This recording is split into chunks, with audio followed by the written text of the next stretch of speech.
6h.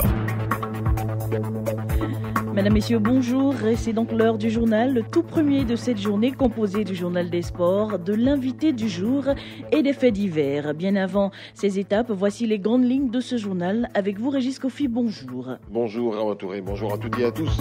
Lutte contre la malnutrition. La Côte d'Ivoire lance le projet École Amie de la nutrition avec pour objectif d'implanter des usines de fabrication des produits dénommés Vivi, des suppléments alimentaires au profit des élèves. Les femmes de Côte d'Ivoire, tout comme celles du monde, seront célébrées le 8 mars prochain. Le ton a été donné hier par la ministre de la Femme. Les festivités auront lieu autour du thème « Inclusion financière pour l'autonomisation de la femme et de la jeune fille en milieu rural ». Au lendemain de la démission de Jacob Zuma, le Parlement sud-africain a élu hier Cyril Ramaphosa sans surprise pour lui succéder à la présidence du pays. Le nouveau président promet de lutter contre la corruption en Afrique du Sud. Ouvrons les portes de ce journal avec cette information. La Côte d'Ivoire renforce sa politique de lutte contre la malnutrition. Oui, le vice-président Daniel Kablaneka a lancé ce jeudi le projet de nutrition Vivi à l'endroit des écoliers. Un lancement à l'espace Inch'Allah marqué par une série de dégustations du produit Vivi par les écoliers. Adama Bakayoko. École amie de la nutrition, c'est sous ce vocable que le ministère de la Santé place à cet ambitieux projet initié par la compagnie américaine Hershey. C'est l'une des retombées de la dernière visite du vice-président Daniel Kablaneka aux États-Unis d'Amérique. Initiative saluée par la ministre de la Santé, Raymond Goudou Kofi. Notre projet École amie de la nutrition doit s'étendre pour le bien-être de nos enfants et des générations futures. La malnutrition a des répercussions au niveau du développement intellectuel et du rendement scolaire. Bien que des efforts aient été faits ces 5 dernières années, les carences en micronutriments demeurent malheureusement préoccupantes, notamment la carence en fer, responsable de l'anémie. La première phase du projet concerne les élèves des zones de production du cacao. La compagnie Hershey va implanter une usine de fabrication des produits Vivi à San Pedro avant la fin de cette année. Des élèves triés sur le volet ont dégusté 5 différents parfums du produit Vivi: chocolat, banane, cacao, gingembre et coco. Le choix de ces enfants sera retenu pour la fabrication de ces suppléments alimentaires. À noter la présence à cette cérémonie de lancement du directeur de la durabilité et de l'innovation sociale de la compagnie Hershey, Jeff King, a réaffirmé la volonté de sa société à accompagner la Côte d'Ivoire dans la lutte contre la malnutrition. Le Premier ministre ivoirien était face à la presse ce mercredi. Effectivement, Amadou Gon Coulibaly a présenté le bilan de l'action gouvernementale de 2017 et les perspectives 2018. Le chef du gouvernement ivoirien a abordé plusieurs aspects de la vie de la nation. Amadou Gon Coulibaly a surtout noté, en dépit des efforts fournis par le gouvernement, le problème d'approvisionnement en eau potable subsiste dans certaines localités. Le gouvernement va y remédier rapidement, a-t-il promis. Amadou Gon Coulibaly. Je sais que dans des quartiers comme Abobo, Yopougon, etc., il se pose encore des problèmes d'approvisionnement en eau pour des raisons de vétusté du réseau de distribution et de nécessité d'extension du réseau. Des efforts additionnels sont donc en cours. Soyez rassurés, ils permettront de résoudre la question du stockage ainsi que celle de la distribution d'eau de qualité à tous les Abidjanais par la réhabilitation, la rénovation et l'extension du réseau de distribution. La Direction générale du budget et des finances est à l'heure du bilan. Un séminaire de 2 jours a ouvert ses portes à Grand-Massam autour du thème « La Direction générale du budget et des finances face aux défis de la mise en œuvre de la réforme budgétaire ». Et c'est un bilan satisfaisant dressé en quelques mots par le directeur général Traoré Seydou. Au cours de l'année 2017, grâce aux efforts de chacun des agents, la Direction générale du budget et des finances a enregistré une bonne réalisation des objectifs qui lui ont été assignés. Les mesures du plan d'action stratégique 2017 ont été exécutées à plus de 85%. De manière spécifique, en ce qui concerne la gestion budgétaire 2017, la mise en œuvre rigoureuse de la régulation budgétaire et le bon suivi de l'exécution ont permis de contenir les dépenses de l'État dans la limite des prévisions. Toujours en Côte d'Ivoire, les femmes seront à l'honneur le 8 mars prochain. Et ce sera à l'occasion de la Journée internationale de la femme, dont le lancement officiel a eu lieu ce jeudi au Palais de la Culture. Lydie Guadou nous en parle. Inclusion financière pour l'autonomisation de la femme et de la jeune fille en milieu rural. C'est autour de ce thème national que l'édition 2018 de la Journée internationale de la femme sera célébrée. À travers cette thématique, les autorités ivoiriennes veulent attirer les regards sur les efforts fournis par la femme qui vit en milieu rural dans le développement économique et social de la nation et par ricochet, inviter les uns et les autres à la soutenir pour un meilleur épanouissement. Des précisions avec Mariatou Kone, ministre en charge de la promotion de la femme. La célébration de la Journée internationale de la femme permettra de réfléchir aux stratégies à mettre en place pour l'atteinte des objectifs de sa pleine participation au processus de développement. Le thème retenu pour cette édition mettra un point d'honneur sur les conditions de vie de nos mamans, de nos sœurs qui vivent en milieu rural, parce que ce sont ces femmes qui au quotidien sont dans les champs pour nous donner à manger. Mais en dépit de leur forte potentialité, les femmes se trouvent encore limitées dans l'expression de leur pleine capacité. Surmonter donc l'obstacle de l'inclusion financière sera un acquis inestimable dans la quête de l'autonomisation de la femme et de la fille en milieu rural. C'est pourquoi j'en appelle à une grande mobilisation autour de nos textes qui vont contribuer à façonner l'Ivoirien nouveau. Plusieurs panels interactifs d'experts en matière d'inclusion financière, des espaces de sensibilisation sur les droits des femmes et d'exposition sur leur savoir vont permettre d'animer le village de la Journée internationale de la femme qui sera officiellement célébrée cette année dans la commune de Cocody. La justice criminelle s'occupe d'un certain nombre d'infractions, notamment le terrorisme et les crimes organisés. Un séminaire à l'attention des officiers de police judiciaire et des acteurs du monde judiciaire a été organisé ce lundi. Organisé par la JICA, coopération japonaise et l'Institut national de formation judiciaire. Cette rencontre va outiller les participants venus de 8 pays d'Afrique francophone sur des thématiques afin de prévenir ces fléaux. Ange Quadio. Cette rencontre intervient après la conclusion de la 5e TICAD. Ces conclusions font référence à la paix et la stabilité pour la région du Sahel, ainsi que le renforcement des capacités des fonctionnaires dans le domaine judiciaire et la sécurité. Il s'agit en outre de concrétiser la politique d'aide au développement du gouvernement japonais à l'égard de l'Afrique, qui est aujourd'hui confrontée à l'émergence de phénomènes menaçant la sécurité régionale, notamment le trafic de drogue, le trafic d'êtres humains, le terrorisme. Prévu sur 5 éditions au total, dont les premières se sont tenues à Tokyo, respectivement en 2014 et en 2015, et les 3 dernières, 2016, 2017 et 2018, à Abidjan, en Côte d'Ivoire. Cette rencontre a vu la participation d'officiers de police judiciaire, de juges d'application de peine, de juges de tribunaux de première instance, de la gendarmerie, de 8 pays d'Afrique francophone, Burkina Faso, Tchad, Mauritanie, Niger, RDC, Sénégal, Mali et la Côte d'Ivoire. Pour ce qui est de notre pays, 15 magistrats et 6 officiers de police judiciaire ont été formés au cours de ces 5 éditions de séminaires sur la justice criminelle. 547 journalistes ont reçu cette année la carte d'identité de journaliste professionnel. Oui, et parallèlement, 257 professionnels de la communication ont reçu leur carte. 64 demandes ont été rejetées, soit un total de 868 demandes. Un nombre en recul par rapport à l'an dernier où la commission avait enregistré 923 demandes. Pourquoi cette baisse? La réponse de Abdoulaye Sanogo. Il est le président de la commission paritaire d'attribution de la carte d'identité de journaliste professionnel. En avril dernier, le mandat de la commission paritaire est arrivé à expiration. Et c'est au même moment justement où il y a eu un changement au niveau de notre ministère de tutelle. Donc le temps que le nouveau ministre s'asseye, qu'il prenne place, qu'il forme son cabinet, ça a mis du temps, de telle sorte qu'on n'a pas eu le temps nécessaire justement à accorder aux journalistes pour s'y préparer à faire leur dossier. Je pense que c'est ça qui explique un peu ce ballottement. Mais ça va être vite rattrapé. Il est prévu des élections régionales et municipales.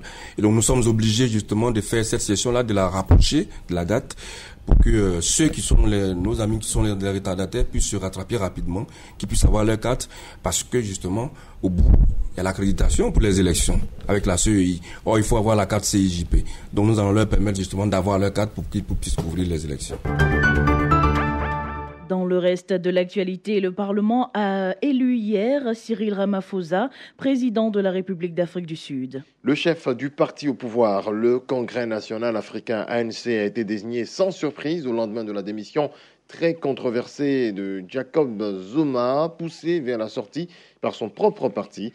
Les problèmes de corruption, les problèmes liés à la nécessité de redresser les entreprises publiques font partie de nos priorités. Ce sont des problèmes auxquels nous allons nous atteler, a aussitôt déclaré Cyril Ramaphosa devant les députés. Je travaillerai très dur pour essayer de ne pas décevoir le peuple sud-africain. Le nouveau chef de l'État doit prononcer dès vendredi, c'est-à-dire aujourd'hui, devant les députés, son premier et très attendu discours sur l'état de la nation. Tariq Ramadan reste en prison. Oui, il reste en prison, mais la chambre de l'instruction de la Cour d'appel de Paris a demandé jeudi une expertise médicale de l'islamologue pour savoir si son état de santé était compatible avec son maintien en prison. Placé en détention dans le cadre de l'enquête sur des plaintes pour viol, il est arrivé à la Cour en ambulance. Il souffre notamment de sclérose en plaques. Le théologien suisse avait fait appel de son placement en détention, que le juge de la détention et des peines n'avait pas jugé incompatible avec son état de santé. Incarcéré depuis le 2 février, le petit-fils du fondateur égyptien des Frères musulmans, Hassan al-Banna, est accusé en France de viol par 2 femmes, l'une convertie à l'islam, l'autre étant une ancienne salafiste. Voilà, c'est la fin de ce point sur l'actualité. Le rappel des principaux titres. Lutte contre la malnutrition. La Côte d'Ivoire lance le projet École Amie de la nutrition avec pour objectif d'implanter des usines de fabrication des produits dénommés Vivi, des suppléments alimentaires au profit des élèves. Les femmes de Côte d'Ivoire, tout comme celles du monde, seront célébrées le 8 mars prochain. Le ton a été donné hier par la ministre de la Femme. Les festivités auront lieu autour du thème Inclusion financière pour l'autonomisation de la femme, de la jeune fille, en milieu rural. Et puis, au lendemain de la démission de Jacob Zuma, on le disait à l'instant, le Parlement sud-africain a élu hier, sans surprise, Cyril Ramaphosa pour lui succéder à la présidence du pays. Le nouveau président promet de lutter contre la corruption en Afrique du Sud. Merci Régis Kofi pour ces informations. On vous retrouve à 7h pour un autre point de l'actualité, les sports dans quelques instants. Football, la Coupe UFOA féminine des nations sur Radio Côte d'Ivoire du 14 au 24 février 2018. Vivez le rendez-vous du football ouest-africain à partir du stade Robert Champrou de Makori. Dans un cocktail de son et d'émotion, la Coupe UFOA des Nations, quand les femmes se déchaînent à la conquête du sport roi. Analyse, reportage et commentaires en live. Radio Côte d'Ivoire, numéro 1 sur l'info le sport, toujours en première ligne, vous plongera chaque jour au cœur de l'UFOA, au cœur de l'événement.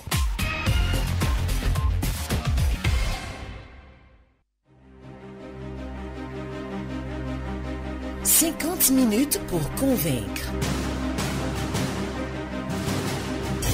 50 minutes pour convaincre. C'est parce que nous sommes différents que nous devons nous parler. 50 minutes pour convaincre ou la confrontation des idées.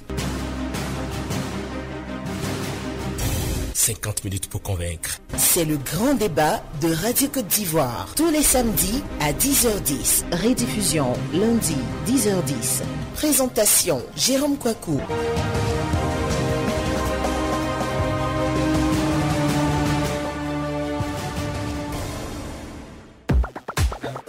Découvrez l'actualité nationale et internationale sur votre radio. Radio Côte d'Ivoire, 88.0. 88.0 Abidjan. 88 FM Abidjan. 24h/24. Radio Côte d'Ivoire. Numéro 1. Numéro 1. Sur l'info. Sur l'info. Et le sport.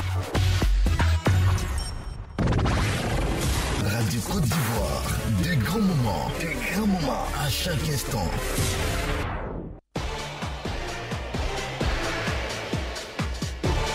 Le journal des sports. Koulibaly Sandou. Les sports de retour, mesdames, messieurs, sur Radio Côte d'Ivoire. Et c'est avec Ladji Sandou. Rebonjour Ladji. Rebonjour Awa Touré.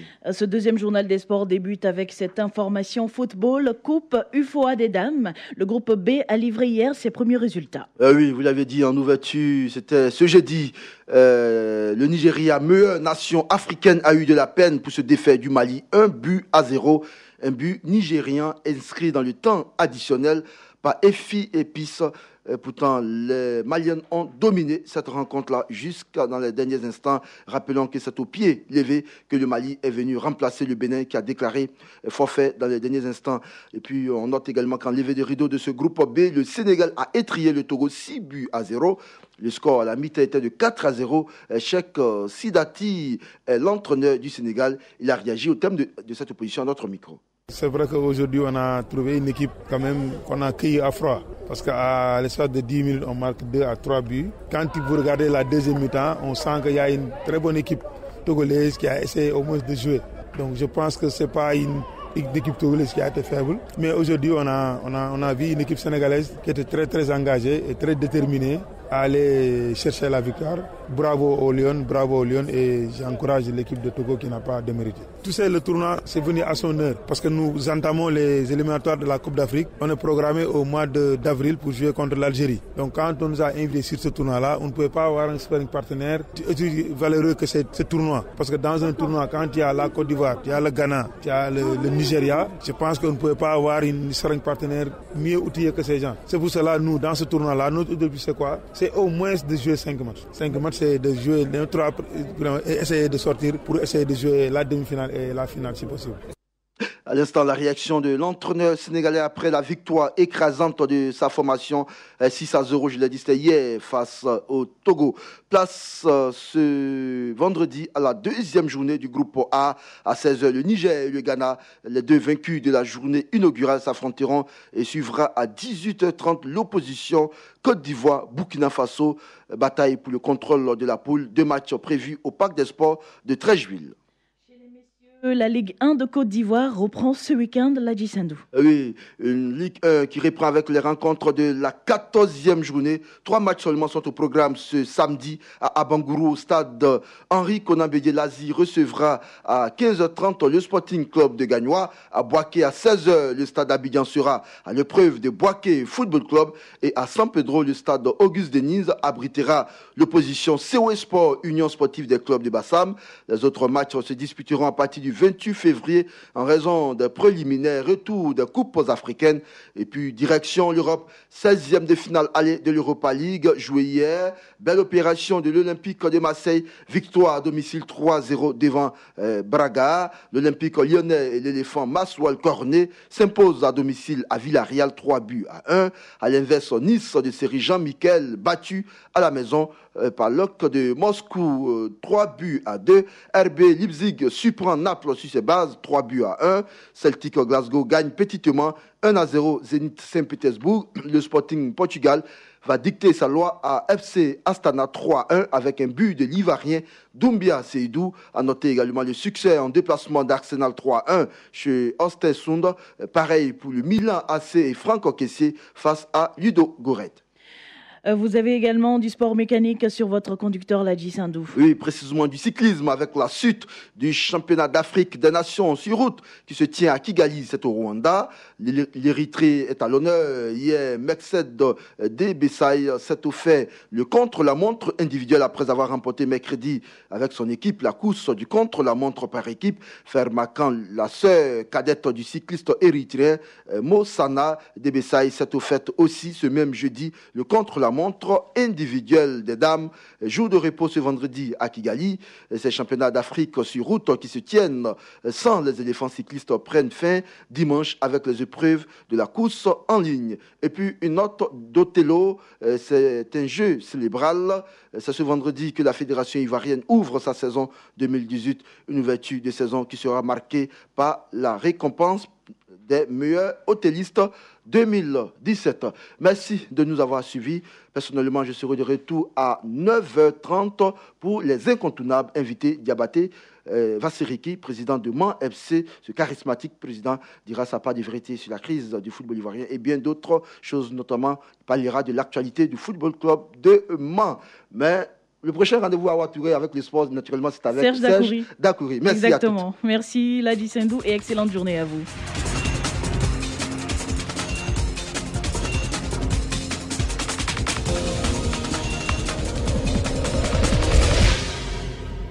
Merci de rester avec nous, chers auditeurs. Nous passons à l'invité du jour, Le Compédium des compétences féminines de Côte d'Ivoire a organisé le vendredi 9 février dernier un atelier de démarrage des activités de l'année 2018. Suite à cette rencontre pour partager les acquis de l'année 2018 avec les femmes et les filles, qui a vu la participation des délégations de Norvège et de France, Eddie Mosson a rencontré Marie-Chantal Cavrois, présidente du partenariat des femmes francophones d'Afrique, dans le cadre de l'invité du jour.